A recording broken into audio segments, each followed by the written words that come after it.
Star Tours announces another of our exciting action-adventure tours. Little orange bird, in the sunshine tree, won't you think of something sunny just for me? As I was saying, we're here at the Starlight Lounge doing our little show from opening to closing every day. And if you've been out there wondering where my backup vocals are coming from, frankly, so am I. They're invisible. I call them my space angels. WDW Radio, your information station. Hello, my friends, and welcome to the WDW Radio Show, your Walt Disney World information station. I am your host, Lou Mongello, and this is show number 217 for the week of April 10th, 2011. I'll open up the inbox this week and answer more of your emails, including questions about the Skyway, choosing a deluxe Walt Disney World resort, money-saving secrets, making a trip extra special, getting groceries to your resort, and background music in the parks. We'll also ask you to weigh in about some attractions that you might want to change. I'll have information about upcoming Meets of the Month in Walt Disney World, details of the WDW Radio Disney Cruise in 2012, how you can help others in need, and more. I'll then play more of your voicemails at the end of the show, so sit back, relax, and enjoy this week's episode of the WDW Radio Show.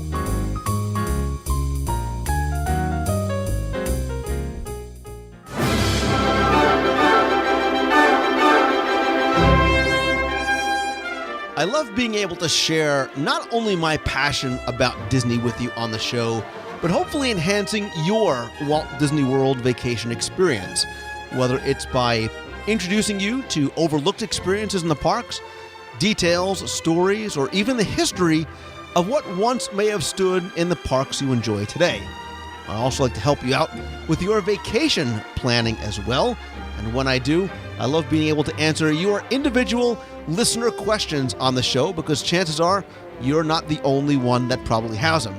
And when you think of listener questions and email, of course you think of none other than my good friend Becky Menken. She is the owner and founder of MEI and MouseFan Travel, not only my official and recommended travel provider, but a good friend and frequent cruising buddy as well. So Becky, welcome back.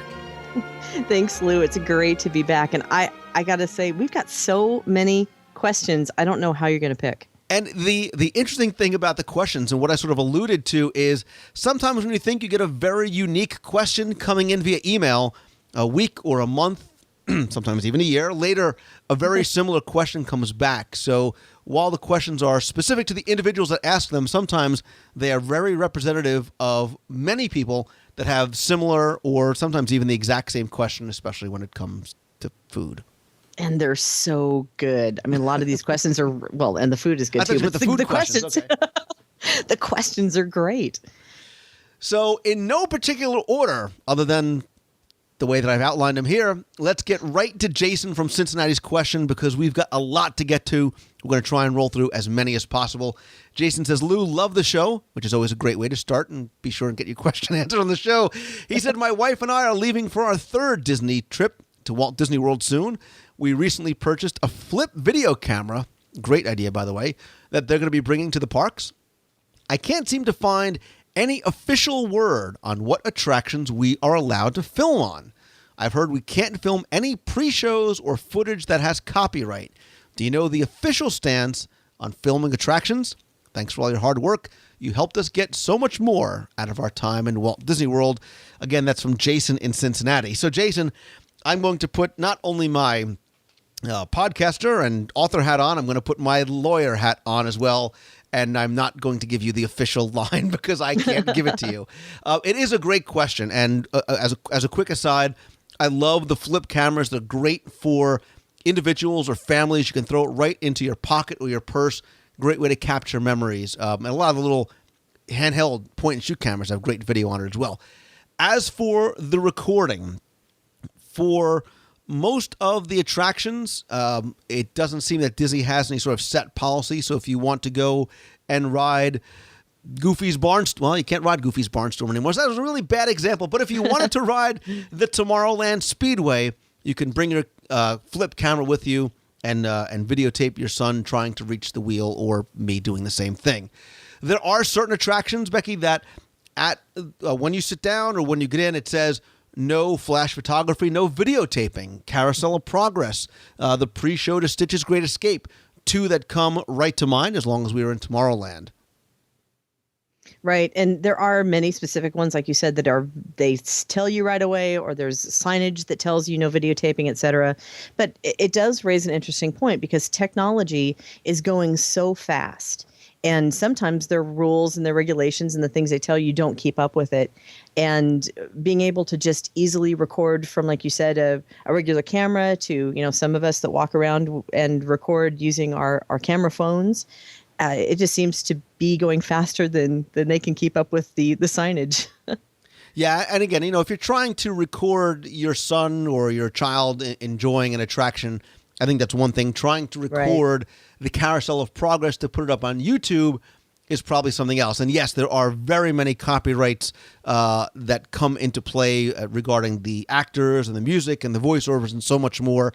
So my answer to you, Jason, is if you have a question when you're going on to an attraction, go ahead and ask right off the bat, just to make sure you're getting the quote-unquote official word from a Disney cast member as to whether or not you can tape. And certainly some attractions, Becky, not safe to try and Yeah, or some that can be annoying, like when you are in Haunted Mansion and people are using flash photography. For some of the guests that are on the other side and all you're seeing these flashes, it impedes the other guest's experience. So just be kind of mindful about the people around you as well. Flash photography? I wouldn't. Yes. It disrupts the homing signal. Sorry. You've never been on Dinosaur, but had you been, you would have heard that. No, I'm usually too busy covering my ears and eyes and burying my head in somebody's armpit because it scares me so badly. I have no idea. Move on. Wow. Quickly. Moving on to a question from Tammy, who said, "Hey, Lou. Thank you. Thanks for the live broadcast. I'm watching my old Disney home videos and have a couple of questions after watching. Number one, we went to a restaurant near Pirates of the Caribbean that sold taco-like food that was sold in a shell. What's the name of that place, and does it ever open anymore?" Let's take them one at a time. Tammy, I am assuming that you are talking about El Pirata y El Perico, and I've been criticized many times, and I still probably got it wrong.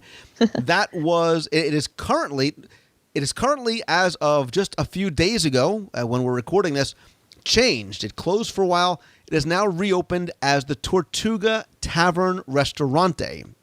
The menu has changed just a little bit. They now have chicken, beef, and vegetarian burritos, taco salads, nachos, quesadillas, and of course, the very well-themed peanut butter and jelly sandwiches for kids. For years, remember, Caribbean Plaza didn't really exist initially because Pirates of the Caribbean didn't open until 1973. For years, nothing really was in that space.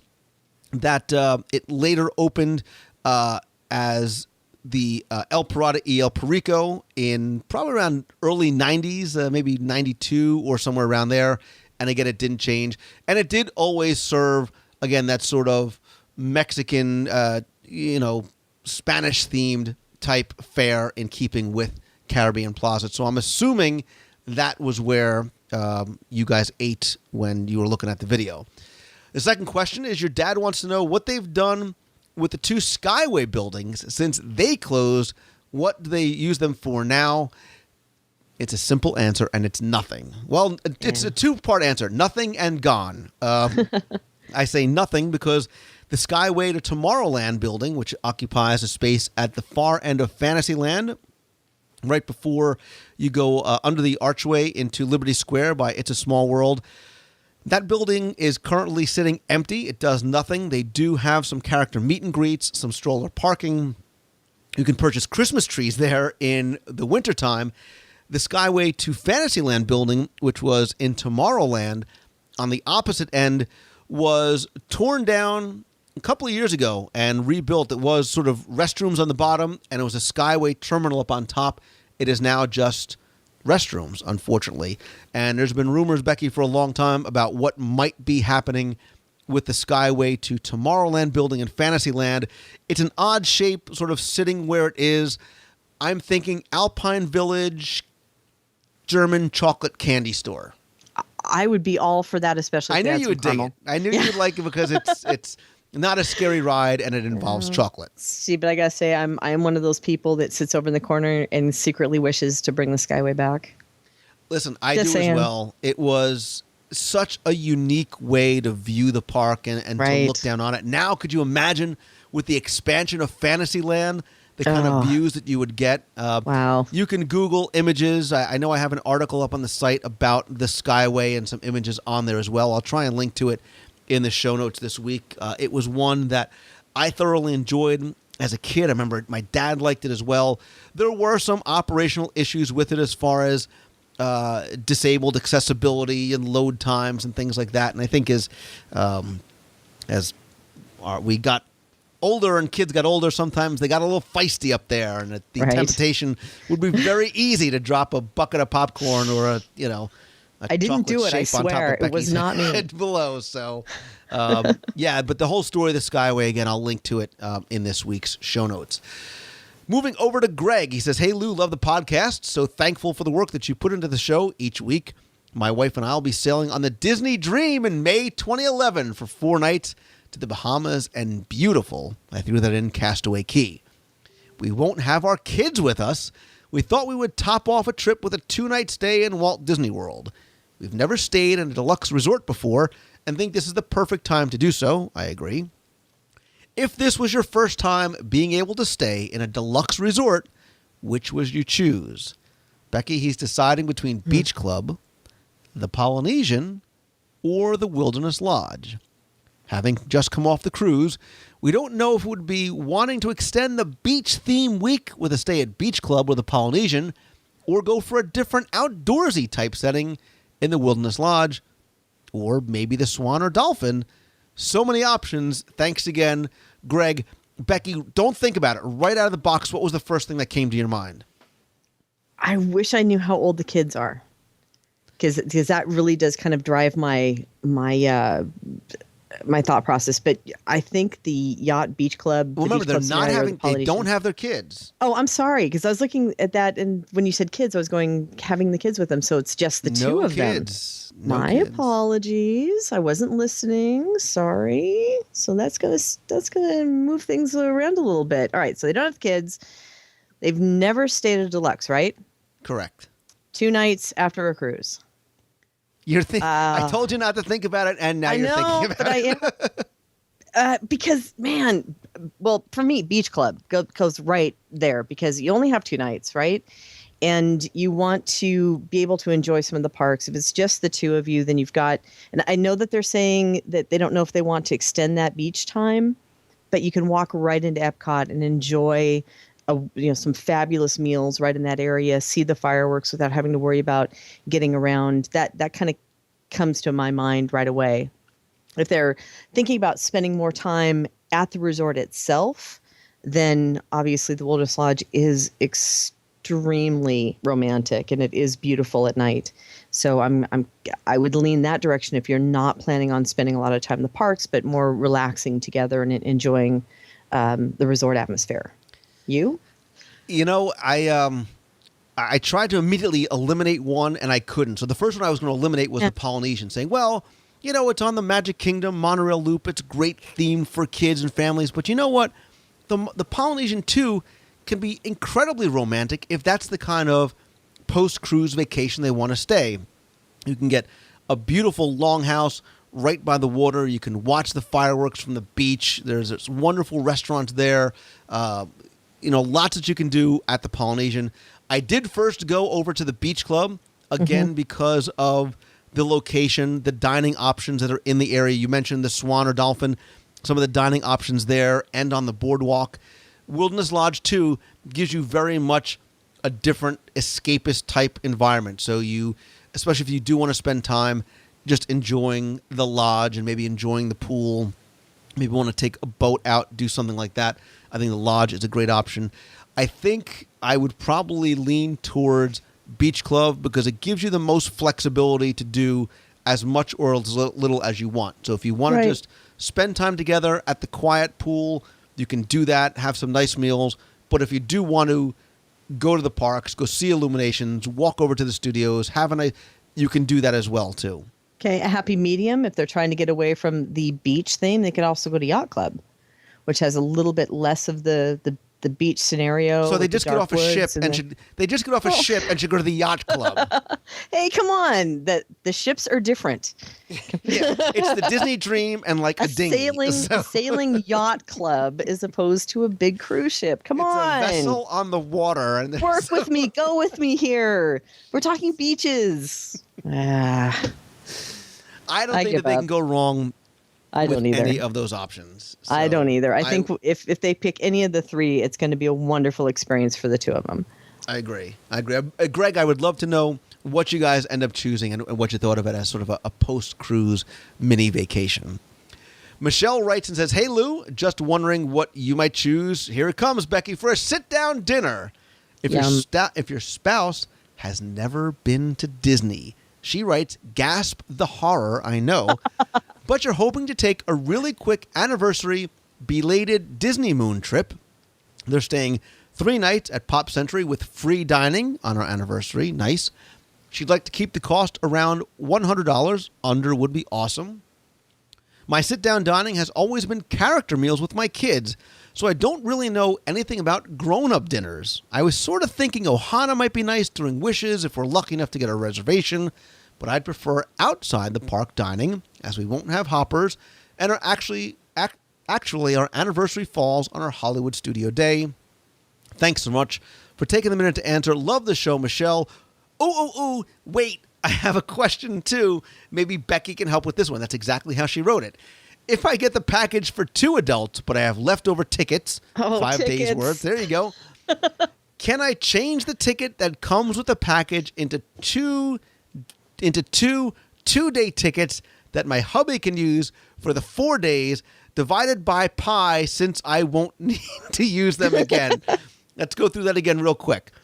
If she gets the package for 2 adults, but has 5 days worth of leftover tickets, can she change that ticket that comes with the package into 2-day tickets that her husband can use for the 4 days, since she won't need them? Do you want to take the hard part first and then go to the easy dining question? Wow. Well, yeah, let's just work through this ticket thing, because obviously it's in a package. The tickets are embedded on the room key for the package, right? Go ahead. You're so not going to help me on this one, are you? You're the travel agent here, so I'm relying on your knowledge and expertise. Normally, see, this is going to get me in trouble, because this one, I've seen this scenario where guest services has helped, but I'm not sure if they're supposed to. If that is going to get me in trouble if I say that out loud, and now I'm going to have a guest services person listening going, no, don't say that out loud. Because the tickets are on the key card, I'm not sure officially what you can split those into. If you can take the value towards another ticket or not. My expertise does not go to that level. You know, right my initial feeling, because we've talked about sort of the transferability of tickets and how they're sort of Right. assigned to that person, would make me say no, but I very well could be wrong.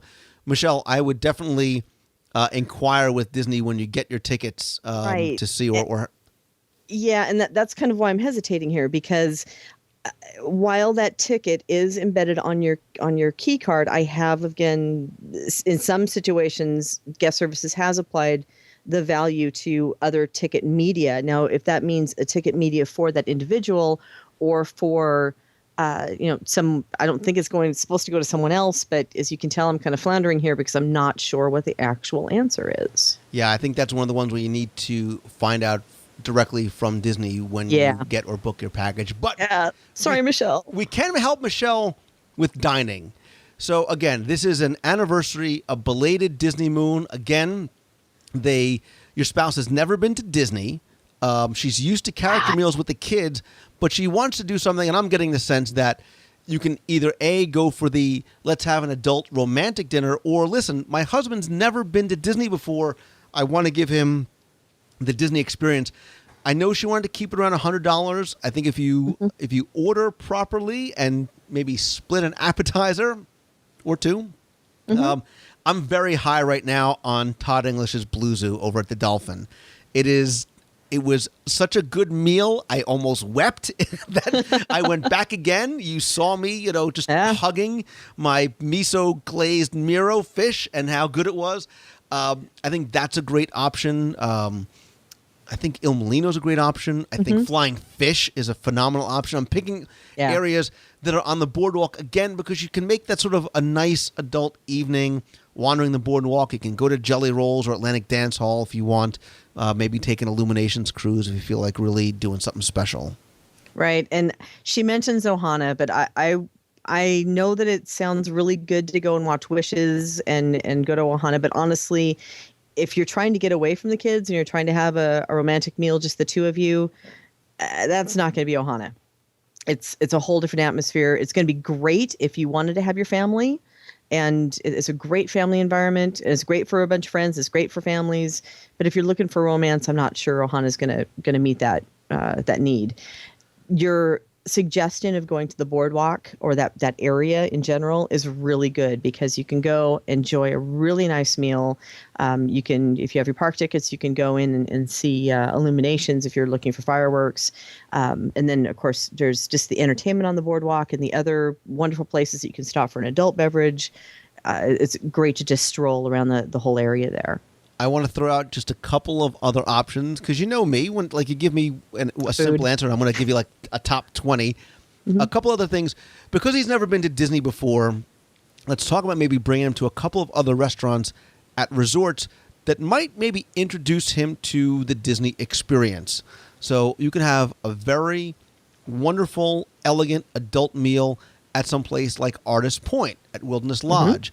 You can get some very unique dishes there. You can get some game and some buffalo and the signature salmon there, and then introduce them to the beauty that is the Imagineering and the theming of the story of Wilderness Lodge. California Grill, we've raved about in the past over at the Contemporary. Right. He can view the Magic Kingdom, if you time it just right, catching fireworks there as well. Also over at the Grand Floridian, places like Narcoossee's. You're on the waterfront. You get that view. You get that elegance of the Grand Floridian as well. Same thing with Citrico's upstairs. Right. And I just had dinner there not too long ago at Narcoossee's and was pleasantly surprised with not only the quality of the food, but the prices weren't that bad either. And frankly, if you're looking for a really good meal, you're going to find that $25 to $35 entree price. And as you said, there are ways that you can go about meeting your budget as well and having a really good fine dining experience, and share an appetizer or, work through, share a dessert, have a couple of entrees to meet your budget. But don't let the sound when someone says, oh, that's really way too expensive. Take a look at the menus. There are all kinds of resources online to go check out menus, and you can see the typical starting price, and then that might help you decide what might be a good choice for your palate. And two things I was looking, the second half of your question sort of obviated the need to mention things like Tables in Wonderland. So if you're a pass holder, that's where the value of Tables in Wonderland really comes in, because you're able to get that 20% discount on your meal. And that's why the Tables in Wonderland card pays for itself if you are an annual pass holder. And I'm sorry, what was that about you going to eat at Narcoossee's without me? I know. Sorry. You weren't there. You were busy. You were busy that night. I think you were eating with Otis or something. And ashamed. So I'm going to move on to Dan's question. He says, "Hey Lou, but not Becky. I've enjoyed listening to every podcast since Mouse Tunes." Dan goes way back. Yes, I've listened to each one. Keep up the great work. Thank you, Dan. Quick question regarding Extra Magic and dining. Here's another, I didn't plan these out this way. Another anniversary question as well, because for our 10-year anniversary, I have reservations at the aforementioned California Grill at 7:55 p.m. He'd like to watch the fireworks, then go back into the park for Extra Magic hours. So how does that work? If I'm out of the park when it officially closes, can I get back in and still get my Extra Magic wristband? Or do I need to get it early somehow, and is that even possible? P.S. We're staying at Port Orleans Riverside. Any tips on 10-year anniversary stuff to do on that property? you answered your own question, because I was going to say take the carriage ride along the Sassagoula or even a boat ride over to downtown Disney. I don't know when you're going on your trip, but Hyperion Wharf, baby, coming soon. And so to answer your question about getting back into the parks or getting in early, the answer is yes and yes. And things have changed a little bit. You talked about getting your extra magic wristband. That has changed because, and Becky, it seems like they've sort of alternated on and off from using the wristband system. I've seen it used sometimes, other times not. The last few times I've been there for extra magic hours, they have not been using the wristband system. They use it for things like Mickey's Very Merry Christmas Party, but for extra magic hours alone, all you need to do is show your key card, your key to the world card, as they start sort of getting people out of the park. But if you do want to come in, you show your key to the world card, and they will let you back in, so you don't actually need a wristband. Right. And I do believe the last time I was there, I was showing a key card. So like you said, things are always changing in Walt Disney World. and listen, next time you go, they very well be back to the wristband system. So, but no matter what, the answer remains the same. You can get your wristband early if they are using the wristband system. You can normally get them late afternoon, probably 5, 6 o'clock, somewhere around there. Otherwise, if you do want to come back to the park later on in the evening, you can get it at that point. Christy says, Lou, you are truly the Disney expert. Not sure about that, Christy, but we'll move on. I have a question. Looking through the Disney.com website for vacation planning, they always say the cheapest way includes the dining plan. However, I don't want to be tied down and end up wasting my money. My question is, what is the cheapest way for a family of 4, and are there any money-saving secrets you have?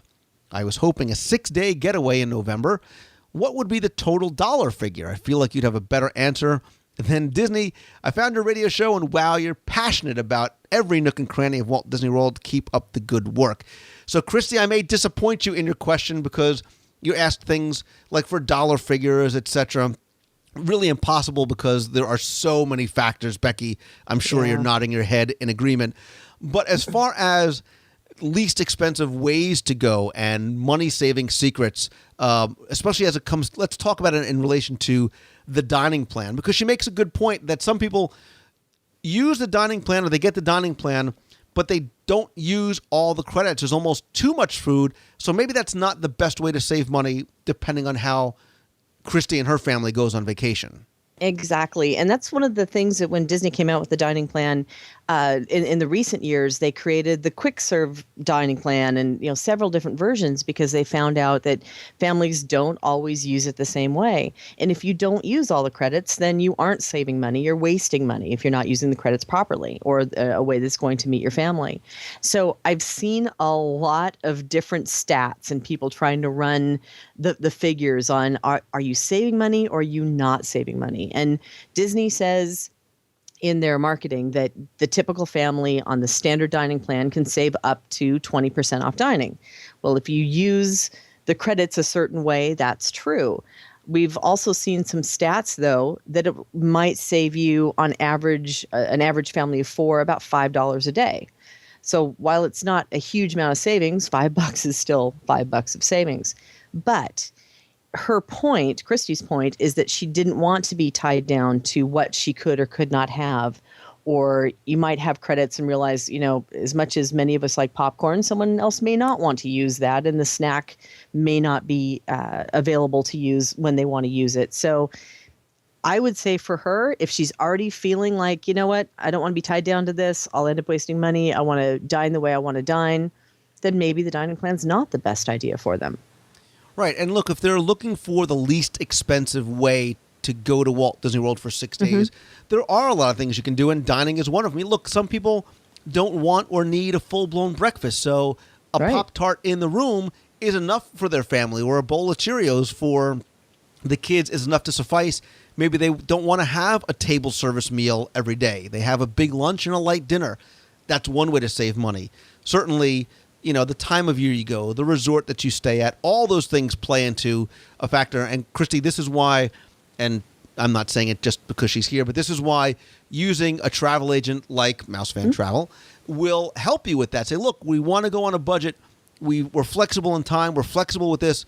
What do you guys suggest? They'll be able to tell you, well, this is when value season starts. This may be a good time to go. There's a promotion going on. Are you guys, Florida residents? Are you AAA members? Whatever it is, those are some of the best ways to find the best deals. And if another deal comes up from Disney, be able to apply that to your vacation as well. So absolutely. There's your shameless plug, Becky. Thank you. I couldn't have said it better myself. And honestly, if you do go to a travel agent, please try to pick one that specializes in Disney, whether it's us or someone else. There's many out there, because we're really in tune with the things that Disney is doing. So like you said, if a new offer comes out, we know about it and we can apply it, and we can really talk you through all of those options, the differences between where you're spending money in your resorts, or how you're spending money on your meals, or how to best effectively spend money for your tickets.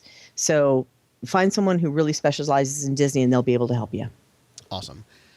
Next question comes from Diane, known as Die For Now, from Massachusetts. And Becky, I'm going to read this exactly as it's written, because there is a lot of emphatic punctuation in here. So I want to make sure we get Diane's point across. Oh, boy, I've been a fan since show number 1. And stay pretty much under the radar. I'm not a tweeter, but I do follow your instructions to sit back, relax, and enjoy the shows. Recently, while listening to some older podcasts, I heard you and Becky answering a question about taking down the Halloween decorations and putting up the ones for Christmas. From your answer, it sounds like to me that they literally do it overnight. I mentioned this to my husband because he loves going at Christmas time, but I've always wanted to see the park done up for Halloween. My husband says, no way. They can't do it overnight, Diane. I'm pretty sure they can. After all, they don't call it Disney magic for nothing, right? So I bet him the cost of dinner at the Yachtsman Steakhouse. I'm reading it with enthusiasm. Boy. I'm thinking for our next trip, I plan on proving him wrong and being there for the transformation. Tell me, am I going to win this one? By the way, I'm thinking dinner at the Yachtsman is kind of a win-win, don't you think? Thanks, Diane from Massachusetts. I hope I did your email proud. I also read to children at night for $1 an hour. Anyway, so when I talk about it happening overnight, it is somewhat of an exaggeration. And Becky, I actually saw that a lot this year when I saw the Christmas decorations coming down, because it does literally seem to happen almost overnight. You can be there on October 31st, and November 4th, all of a sudden, it's Christmas time. And while it's not really an overnight transformation for the entire resort, sometimes you'll walk into the Magic Kingdom on one day and see no decorations, and the next day you'll see 95% of them up or 95% of them taken down. And you're right. It's a total win-win, so there's no loser here. And look, if you guys are married, it's really all from the same pot, isn't it? But yeah, it's, at some resorts, at some parks, you might see it overnight, but resort-wide, and again, like I said, I saw this over Christmas, it seems to take a little bit longer this year to get maybe all the decorations switched over, but it is very much a sort of magical transformation, especially between Halloween and Christmas. And I think you're right to your point that this year is probably the most I've seen it in steps or stages than I've ever seen before, honestly. In the beach club, for example, I remember one night looking up and the carousel was there, and I got up the next morning to go get breakfast and it was gone. And it was just like transformed. It was over and done with. Where the Cinderella Castle, they had put up the castle lights. That was kind of quietly being done, because you really don't see them unless you really look for them. Quietly being done from about the end of October. And then, of course, they didn't turn on until later on. But I think some of the stuff, they stage it over a little bit of time. But like you said, it's a win-win. You're going to Yachtsman regardless, right? Yeah, and look, if you can time it so you can get like a couple of days at the end of October and extend it out to the beginning of November, you can go to Mickey's Not So Scary Halloween Party and Mickey's Very Merry Christmas Party all on the same trip. Very that true. Is an epic vacation with Yachtsman thrown in right in the middle. Exactly. And one other little thing, too, if you're really interested in that changeover, I do know that they have tours that specifically talk about the Christmas decorations and how they do it. So there's a backstage tour waiting and available for you to tell you all of the secrets. Yeah, the Yuletide tour. If you see that facility, and if you are a Christmas holiday person, it's like nirvana for you in there. So Exactly. All right. Simon in the UK says, "Hey, Lou, love the podcast. I've listened for what seems like forever, and your dulcet tones have helped take me from rainy England to sunny Florida on new journeys each week." I've never actually used the word dulcet tones. Haven't given advice to other travelers in the past. I wonder if you could help me or at least point me in the best direction. In 2013, I've been married to my very patient wife for 25 years. I know a life sentence, but being a Disney fan, I want to arrange the vacation of a lifetime, going to the place where three of us have had some of our best ones. Assuming the world doesn't end in 2012, Wow. that is my, listen, the Mayans can't be wrong. That is my wife Louise, and my 8-10 in 2013-year-old son Alex will be coming to the world for at least 3 and if possibly 4 weeks around Earth Day in April 2013.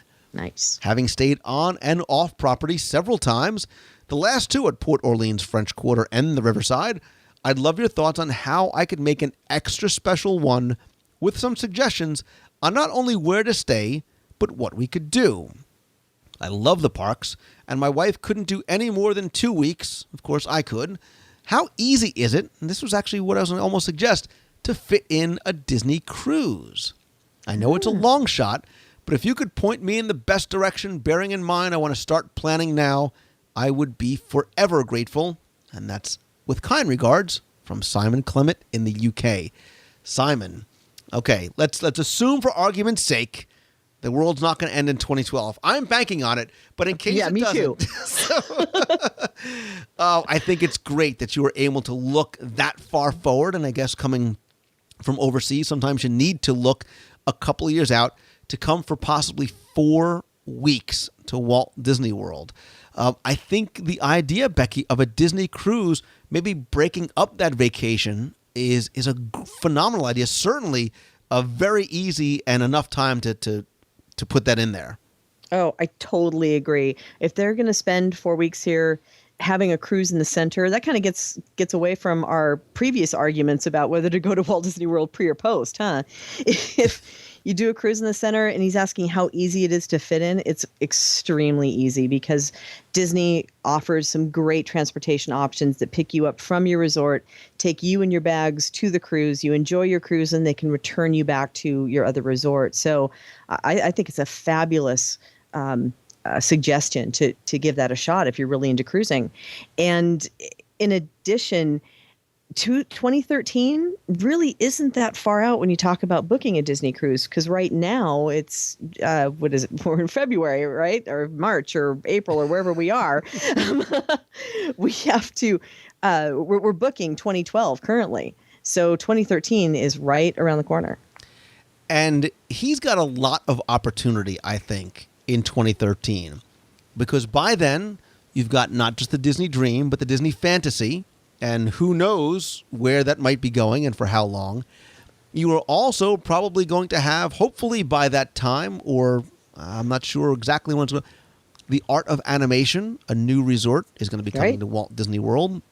You've got Fantasyland opening. You've got Hyperion Wharf being open. Who only knows what else is going to happen between now and then.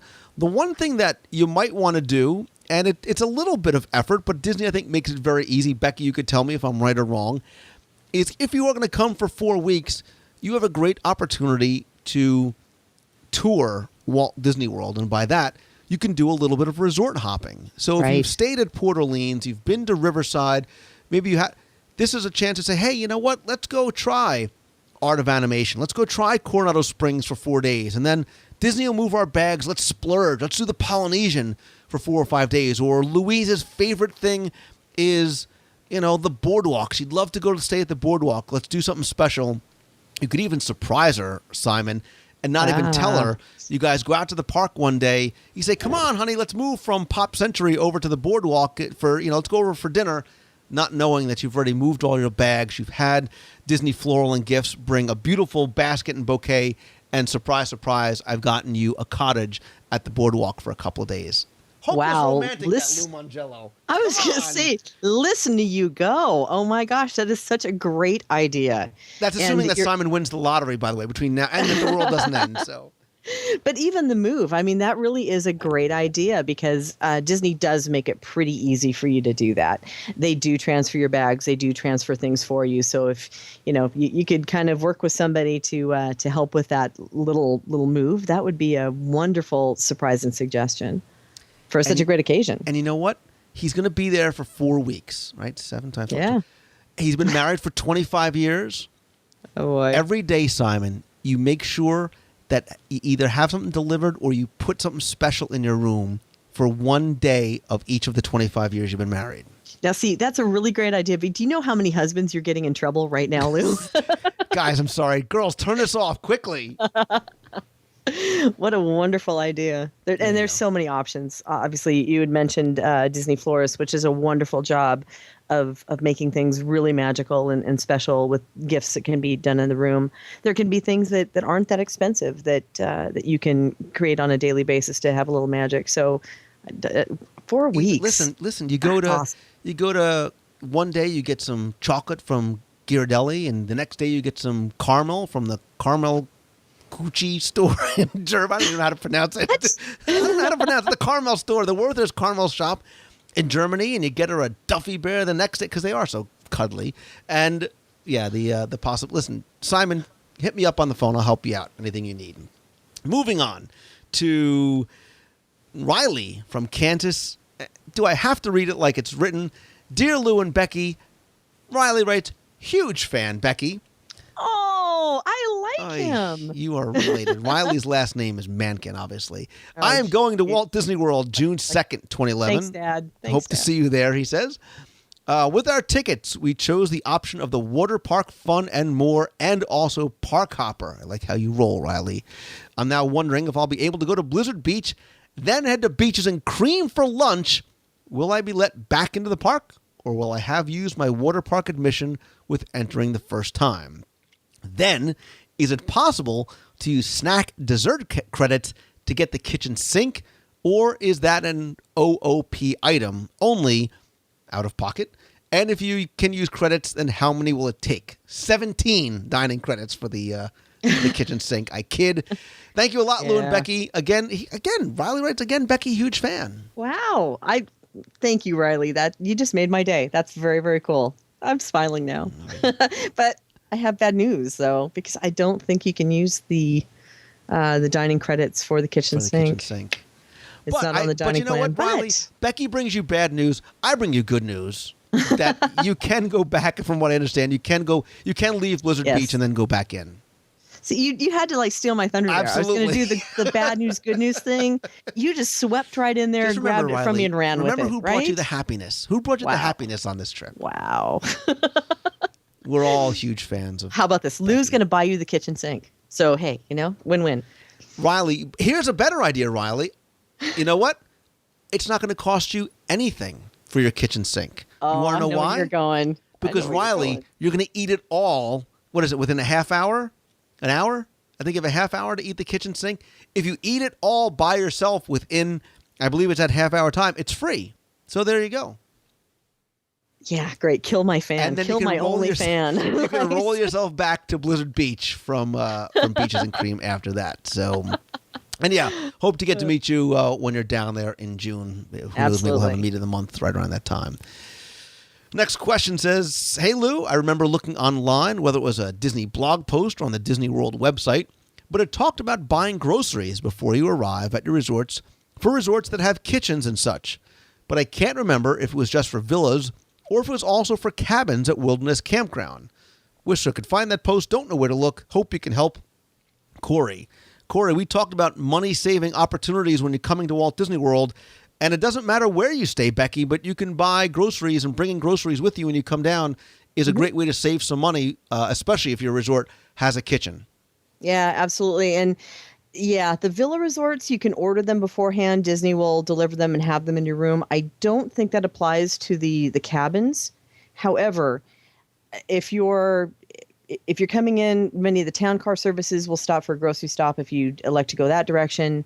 There are third-party delivery services that will deliver groceries, even to the the campground cabins.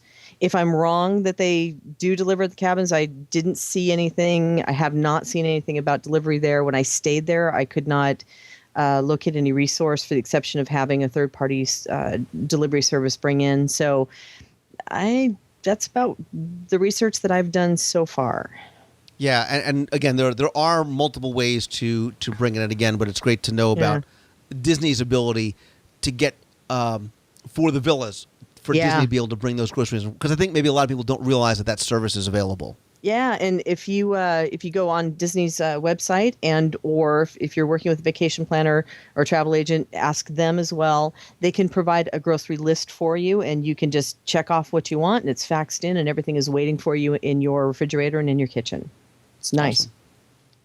Let's move on to a question from Cody in Atlanta, who is a 2-year listener. It says, Lou, first off, love the show. Been looking around, currently stumped in regards to the question he's about to ask. Over the past few trips, he's fallen in love with the with the restaurant, the Blue Bayou, haven't we all? On my last trip down, I noticed the music was very interesting and unique, kind of a blues version of popular Disney songs. I asked all over the place where I could find a CD with the music on it, but to no avail. Now, not even online can I find mention of it. So now my question. Is there any way to find the music played at the various dining locations at Disney World? I know the basic Adventure or Tomorrowlands are available, but I'm looking for the more specific. Thanks again from Cody in Atlanta. So, Cody, I've got some kind of good, kind of not so good news. For years, you were able to go to guest relations in Walt Disney World, and they were able to provide you a list of tracks for the background music loops for most of the lands, most of the restaurants as well. I am not sure. I don't believe that they are able to provide that extensive list or maybe possibly a list at all. Again, those tracks sometimes change. We know Liberty Square changed relatively recently, as well as some of the restaurants as well. Years ago, they did have these kiosks that you could actually go and create your own CD, these Wonderland kiosks where you can get Disney music from and sort of create Disney music from a lot of music you could find in the parks. Unfortunately, those are no longer in existence as well. Some of the music that you'll find in and around Walt Disney World isn't necessarily found on Disney CDs. So I'm thinking about some of the music that you hear on a Kilimanjaro Safari is actually from African bands that you can buy their CDs on Amazon or in iTunes and get individual tracks that you might hear. Again, the problem is, how do you find those track listings? You can ask the individual dining establishments. Again, I think for the most part, they probably don't have them. One place that you might want to look is Greg Airbar's book and website, Mouse Tracks. He is pretty much the authority on all things Disney music, may be able to help point you in the right direction. Great book and website, by the way, as well. There also are a few websites, most of which, Becky, unfortunately, are kind of out of date, that had listings of some of the musical loops for, again, you talked about background loops for Adventureland and Tomorrowland and Main Street, USA. Relatively easy to find, not necessarily for the restaurants. But first thing I would do, go to guest relations and see if somebody there might be able to help you. Yeah. I'm just sitting here thinking of all of the wonderful music. I have several resources that I go online for and listen to the streamed music as well. And it's such a wonderful, relaxing way to do your work with that in the background. It takes you, transports you to the magic when you can't be there. And so I can see why the interest it would be to have those CDs and have the music readily available. Yeah, and Cody, there's always the Lou Mangello total geek approach, which is basically to take a portable recorder, sit by a speaker for hours on end, and record it all and enjoy it in the comfort of your car. So, isn't that? No, we shouldn't say that. Okay, move on. Yeah, go ahead and do that. All right, Becky, we are running long on time, so just a couple more questions. First one is from Joe in Hugo, Minnesota. Not Hugo from Joe, Minnesota. It says, "Hey, Lou and Becky, I'm going to be down in Walt Disney World and have a dilemma for you. We are only 22 years old and are too young to rent a car. We'll be using Disney transportation to get around. We have a few dining reservations at other resorts, so we need to be traveling to those resorts. My question is a two-parter.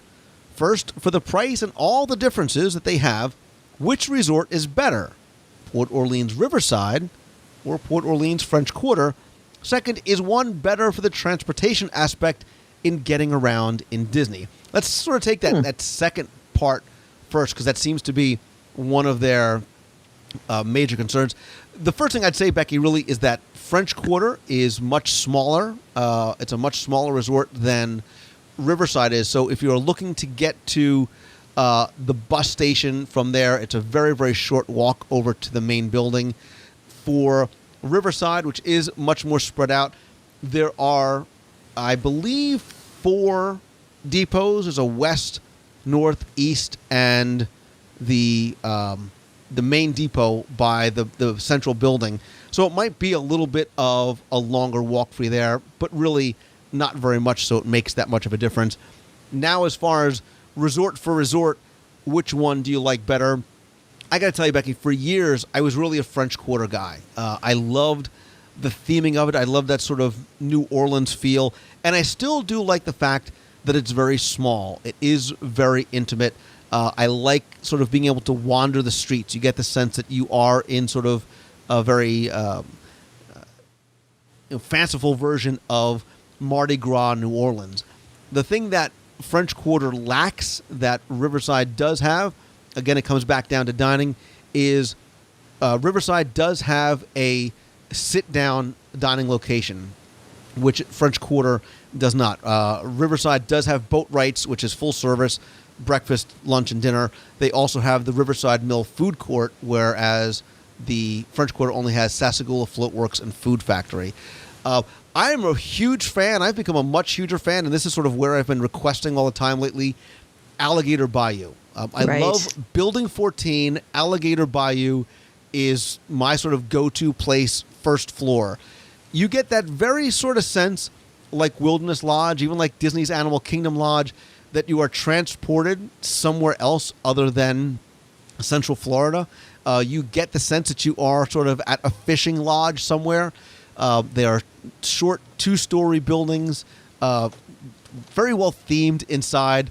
Very short walk over to the main building over at Riverside. So you've got the River Roost Lounge there. You've got Yeehaw Bob there at night. You've got the food court.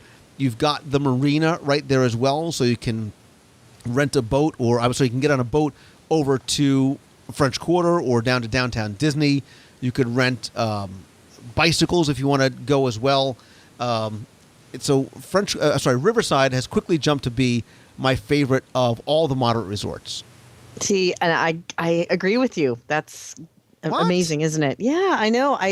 I'm partial to Riverside. I really do like French Quarter. It's nice. It's small. It's got that wonderful theming.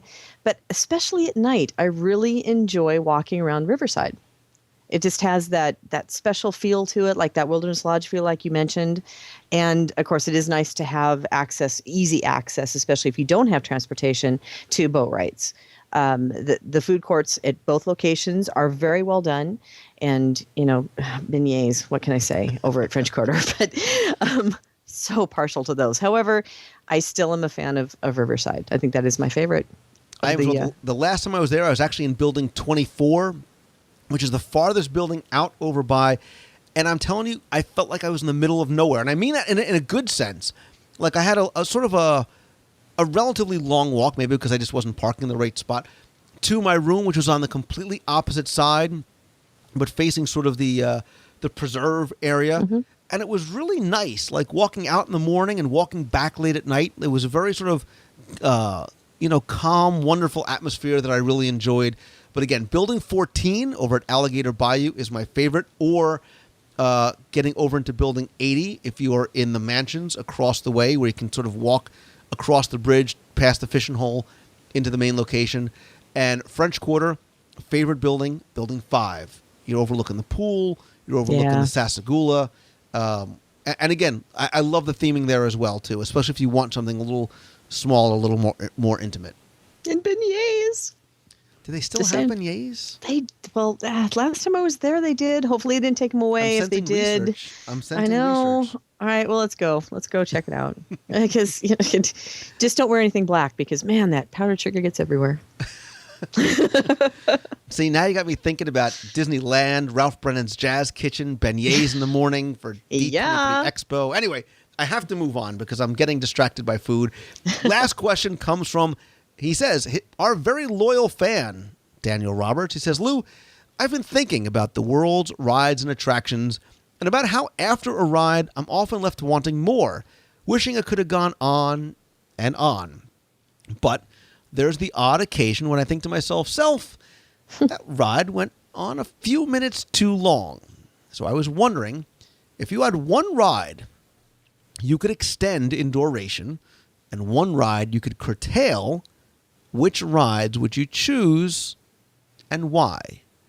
For instance, I wish Space Mountain had a longer and perhaps more exciting conclusion, but wish that Ellen's Energy Adventure was 3 to 5 minutes shorter. Daniel, I think that is a wonderful, insightful, and intriguing question, and that's why I'm going to let Becky answer first. Very interesting question, and yes, I can answer it. Easy for me. Easy answer. If I could only pick one to extend in duration, in a heartbeat, it would be Tower of Terror. That goes by way too quickly. Is it the attraction part itself or the drop sequences? The drop sequences. I like the build up. At Walt Disney World, you've got that build up that takes you to the drop shaft, and then of course you basically are dropped and you come back up and dropped and come back and it's done. I always feel like I want more every time I'm done with that ride. So Tower of Terror, easy, the first answer for wanting it to be longer. Soarin', of course, is another. I really enjoy that feeling. And I know I just went to 2, but guess what? I'm going to go to 3 because even though Haunted Mansion's a long one, I would so love to just stop in the ballroom. If I could have like 3 to 5 minutes sitting and looking at everything in the ballroom, I'd be happy. Doesn't take a lot to make me happy. Chocolate and long attractions. I know. Well, no, the dark and twisty ones. Again, Tower of Terror, Haunted Mansion, good to go. But if Tower of Terror was longer, I'd be okay. Yeah, I think you brought up a couple of good ones. Listen, I immediately thought of classics, Haunted Mansion, Pirates. Look, they can go on forever and tell that. You just let the story keep expanding. Right. If there was additional scenes in each, I don't think anybody would ever complain. What's your number one? I'd have to really think about that. Soarin' is another one that it could go on forever. That sense of true flight. I think Peter Pan's flight could go on longer. What? Why does what that are you not laughing surprise about? me? No, it does not surprise me that you would answer that one. I think the wait time versus time on the attraction ratio, Yeah. Dumbo should go on like 11 minutes because you wait forever to go on Dumbo.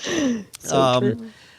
I think I think there's a lot of attractions. Look, we can all figure out ones that we would like to go on longer. I think Soarin' probably jumped to my list because it's probably one that would be easiest to extend because it's just a matter of adding more visual scenes to the film as opposed to Haunted Mansion blowing out the back of the building and adding another showroom. I think a more intriguing question is which one is just a little bit too long. You're like, it could have been done a couple of minutes ago. Stitch's Great Escape. Well, there's one. And I'm only kidding. I'm not trying to beat up on Stitch's Great Escape. I think I think the venue is great. It's worked in the past. I just wish it had a stronger story. I think the audio animatronics are awesome, so I joke around about it. But if it had a better story to it, I wouldn't give Stitch's Great Escape as much grief as I do. Yeah, I totally understand that. And the 2 that I would answer is more for my own neuroses than it is for it needing to end. But honestly, Dinosaur could last 30 seconds and I would be so happy. That one. And Splash Mountain. Because for me, I know. You've just lost friends and fans galore. No, see, again, I said I prefaced it very carefully by saying it was for my own neuroses because the whole lead up, I just want it over with. I want the drop over with. And it's an amazing thing to me that I could ride Tower of Terror 25 straight times and still want more. But Splash Mountain is like one of the ones that just, no. I watch my friends and I'm the person that takes the picture. Wow. No I'm kidding. sorry, you guys. I'm sorry. Again, it's my own personal neuroses. You can post your comments here in the comment section because I do Do want not to hear. email me. Don't email me. Post it in the comments for everyone to see and revel in. I would love to hear, and this is a great way to end this email segment because I do want it to be interactive. I want to hear from those people who are listening. In the comment section, in this week's show notes, go over to WDWradio.com, click on the podcast link, click on this week's episode. In the comment section, answer those two questions. If you had one ride you could extend in duration, what would it be? And one ride which you could shorten, which would you choose and why? Oh, And okay. me- Well, Go ahead. you didn't answer the second question I yourself. know. I'm trying to. I'm deflecting. Can't you see? That's the point. I'm not going to let you deflect. Come on. Come on, Mom Spill- and Dad. Money well spent in law school. I'm just deflecting. Look over here at something shiny. Come on, a ride that I'd curtail. So I did mention Stitch's Great Escape. Boy, that's a tough one to answer because there's no attraction that I ride that I say, you know, man, this really could have ended a couple of minutes ago and I'd be fine. How about teacups? You know, it's not something that I ride all that often. It's a once in a while if my kids want to ride it with me. I think for a lot of people it's tough because sometimes, especially you wait online, sometimes for a long time, and you almost want the experience to be extended as long as possible. And that's why I was surprised you said Tower of Terror, because sometimes maybe for people that don't like the up and down and the Right. it might be like, all right, 5 times is enough for me. I'm good. I've had enough. and that's the reason why this question is so interesting, because it's easy, like I did, on which ones you'd want to curtail to put your own impression of it on yourself, right? For me, it's like those rides aren't necessarily my cup of tea, right? But if you're trying to look at ones to curtail just because you feel like the experience as a whole is boring, therefore it's not, you know, you I don't. got it. I got Okay. it. All right, go.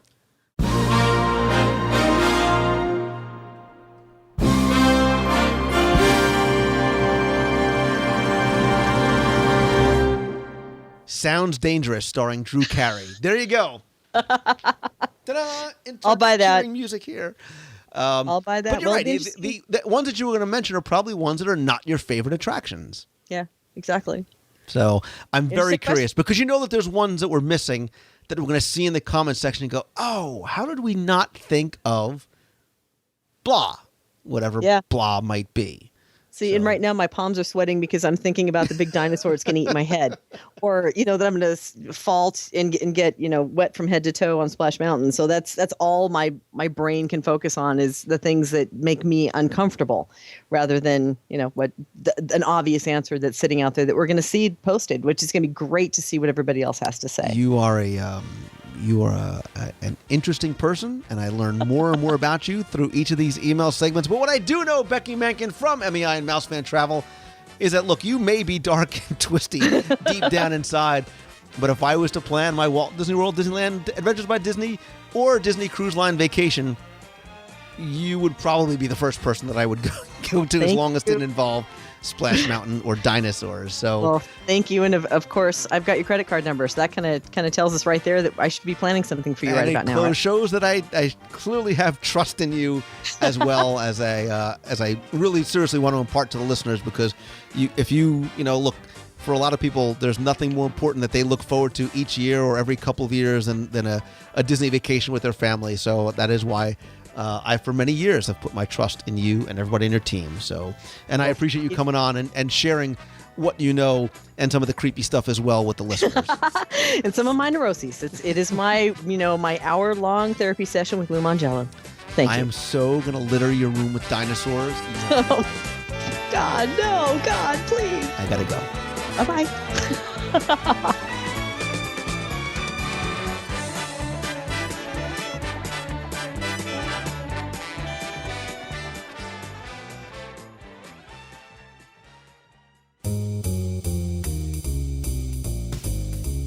That's going to do it for this week's show. Thanks so much for taking the time and tuning in this and every week. Thanks again to my guest, Becky Mankin from MEI and Mousefan Travel. You can find out more about Mousefan Travel or get a free quote over at mousefantravel.com. A couple of quick reminders. Don't forget about our all-new WDW Radio Disney Book Club, where everyone is welcome to join. There's no membership fees or requirements. We just select a book. We'll have a suggested reading schedule. Then we'll talk about the book on the blog in the comments section, maybe do a live video chat, and even have the author come in and join us. We're starting off with Ridley Pearson's Kingdom Keepers 4 Power Play. Stay tuned this week. I'll post a new video interview with Ridley. We actually covered his live book signing in Walt Disney World just a couple of weeks ago. If you visit this week's show notes or thedisneybookclub.com, you can find out more. You'll also find links to where you can purchase Ridley's Kingdom Keepers series of books either on Amazon.com or you can download the audiobook from audible.com. There's a link on the site where you can download a free audiobook with your audible.com trial. Also, this past week, Disney announced their itineraries for the Disney Cruise Line in 2012, and not long thereafter, we announced the WDW Radio Disney Dream Cruise 2012, which is going to be November 4th through the 8th, 2012, not 2011. That's Jersey Week. For those of you that are up in the Northeast, all the New Jersey schools have off. Hopefully that'll be a great time for you and your family to come and join us on the cruise. For more information, to book or get a free no obligation quote, you can go to wdwradio.com/dream2012 or look for the yellow WDW Radio Cruise banner on the homepage of wdwradio.com. Don't forget, I want the show to continue to be interactive, so if you want to email me, you can email me at lou@wdwradio.com. Call the voicemail toll-free at 888-703-2171. Be heard on the air, even if you want to just call in, say hi from the parks. Be sure and visit the website, again, at wdwradio.com. Sign up for our free email newsletter, read our daily blog posts, check out our photos, videos, and talk with other Disney fans in a fun, friendly, safe environment on the WDW Radio forums. You'll also find all the other ways you can connect with me. On Twitter, I'm at Lou Mongello, and on Facebook, we're facebook.com/WDW Radio. In addition, don't forget to join us every Wednesday night at 7:30 p.m. Eastern at WDWnewscast.com for a live, interactive video news show covering Walt Disney World, where you can be part of the broadcast and the discussion as you talk about the news real time in the chat room. Again, that's every Wednesday, 7:30 p.m. Eastern at WDWnewscast.com. If you can't make the live show, that's okay. I want you to keep the conversation going in our YouTube channel. It's youtube.com/WDW Radio. Please come by, subscribe there. And you can also catch the audio-only portion of the newscast in the WDW Radio iTunes feed. If you go to iTunes, please subscribe to the show there. If you are a new listener, please go back, check out some of the older episodes of the show. I think you'll like everything we have in the archives going all the way back to episode 1, including interviews, reviews, Wayback Machines, trivia, and lots more. And if you want to get just a little bit more Disney in your life, don't forget to visit the WDW Radio shop. There I have signed copies of my Walt Disney World trivia books and the audio guides to Walt Disney World on CD or download. I have a special going on right now on all 5 CDs at wdwradio.com/shop. And don't forget, if you want to get some Disney magic delivered right to your front door, check out Celebrations Magazine over at celebrationspress.com. Issue 16 is out. Most of our back issues are still available. To find out more, to order back issues or subscribe, visit celebrationspress.com. A couple of quick reminders about some upcoming events, including our Meets of the Month. April's is going to be April 30th in the afternoon in the Magic Kingdom. I should have the exact details probably later on this week. Stay tuned to Twitter, Facebook, and DisneyMeets.com for more information. In May, we've got Destination D and the Scavenger Hunt. I will definitely be there. If you are coming to either or both, please come by and say hi. Maybe we'll have an informal meetup while we're there as well. May brings us the opening of Star Tours 2. The adventure continues, and our Meet of the Month is going to be May 21st at Disney's Hollywood Studios. We have that tentatively scheduled for 11 a.m. over at Backlot Express, which is right to the left of Star Tours. If you look at Backlot Express, go to the outdoor lower level seating area. Join us there. You can get something to eat, and maybe we'll even try and catch a ride on Star Tours 2 as well. For June, I mentioned last week, doing something a little bit special. June's meet is going to be June 11th, which is exactly 3 months to the date of the earthquake and tsunami in Japan. And for that reason, we are going to have our meet of the month in Japan in World Showcase for Japan. And with the tragedy that is still going on every single day, I wanted to do some fundraising. If you visit DisneyMeets.com, you see that we set up a fundraising page at firstgiving.com. All proceeds go directly to the American Red Cross Relief Fund, and I'll have more information about our fundraising efforts and tying it into the meet of the month in Japan coming soon. Later on in June, on Saturday, June 25th, is the annual Pacific Northwest Mouse Meet. If you can't get out to Walt Disney World, but if you are in the Northeast area, from 11 a.m. to 6 p.m., we'll be back once again at the Linwood Convention Center in Linwood, Washington. I'll have a table and be speaking there, but there's going to be celebrities and other speakers, fan displays, Disney merchandise show and sale, games, contests, pin trading, trivia, charity auction, lots more. More importantly, great opportunity to meet other Disney fans. Tickets are now available over at pnwmousemeet.com. Hope to see you there. Later on in the year, don't forget the D23 Expo is out in Anaheim in August. We will be back again with another booth. Lots planned for that. We also have the 40-hour show the weekend of October 1st, 2011 in Walt Disney World. A lot going on there. Please come by. Join us as we celebrate the 40th anniversary in Walt Disney World with a 40-hour live show. And you can join us there in Walt Disney World or by watching at WDWRadioLive.com. More information coming about that. But again, so much going on this weekend. The 40th anniversary, wine and dine, food and wine. Again, more details about that coming soon. For more information about these and any meets, go and visit DisneyMeets.com. There I'll be posting updates as well as on Twitter and on Facebook event pages. Thanks as always to my partners and sponsors. Don't forget Mouse Fan Travel. They are my official travel provider. If you're looking for a home within just a couple of miles of Walt Disney World, maybe you want some more space, a private pool, a spa, game room, multiple master bedroom, definitely go and check out All-Star Vacation Homes. They have 2-bedroom condos up to 7-bedroom homes. Lots more. Again, allstarvacationhomes.com. While you're in Walt Disney World, take a trip down to downtown Disney. Be sure and stop by for lunch or dinner at Bongo's Cuban Cafe. In addition to the authentic Cuban cuisine, there's also great live music and dancing on Friday and Saturday nights, indoor and outdoor seating, 3 bars, an express window, lots more. Go check them out next time you're in downtown Disney or at bongoscubancafe.com. And don't forget, if you want to stay in the heart of Walt Disney World, one of my favorite places is the Walt Disney World Swan and Dolphin.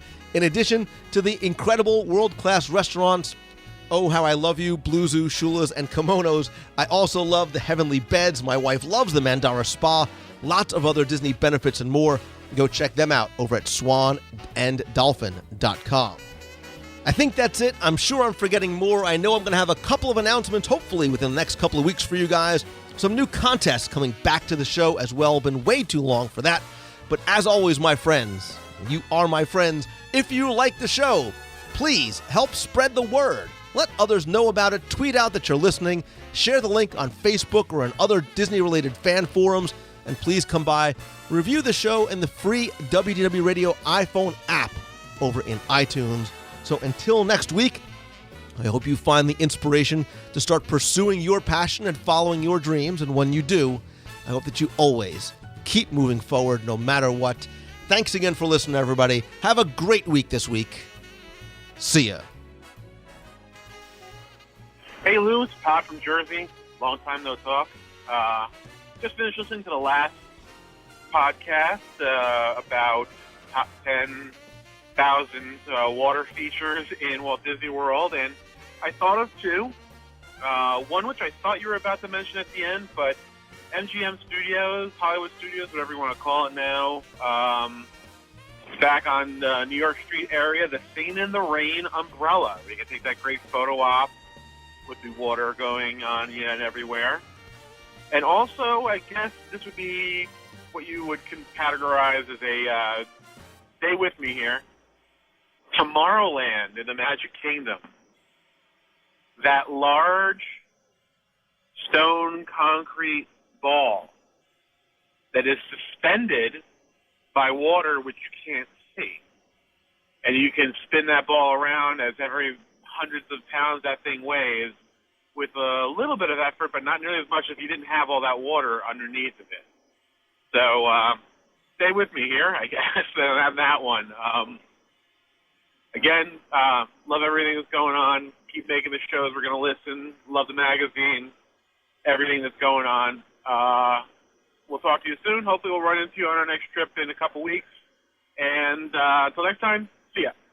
Hello, Mr. Lou Mangello, and anybody listening to this voicemail. I just wanted to comment on the past episode 216, and I just wanted to say my favorite has to be any boat ride. You know, I really wish I knew how they were sailing. It's just magic. It just blows my mind. It is amazing. Now, if I had to name a favorite boat ride, I would ask you why. Why do I have to pick just one? But I would have to say my favorite is Splash Mountain. Just because you're floating. Again, my mind is blown at how that is happening. And it has just a great story and great animatronics. It really is just a cool experience for the entire family. And that's all I have to say. That is my favorite. I love any boat ride. I think they're all really cool, but Splash Mountain definitely at the top of the list. And that is that guy from MD signing off, and I'll see ya. Hi, Lou. This is Christy from Southern California. I'm listening to your latest Top 10 show with Tim Foster, which I'm loving. And I always love when you guys do these because it helps me think of things in my top 10, those obscure places that you wouldn't even think of. You know what? I love that water feature, and I never realized took the time to think that there is a water feature there. So lots of fun. You guys are always going back and forth about how you have more than 10. What if you guys did it as a top 20 and you had your top 10 and he had his top 10? Just a thought, and then that way you guys can give all those additional places that you're thinking of and that you love, and then even more places for us to think about and want to go visit once we go. Thank you. Thanks for all you do. Love the show. Bye. You've got a friend.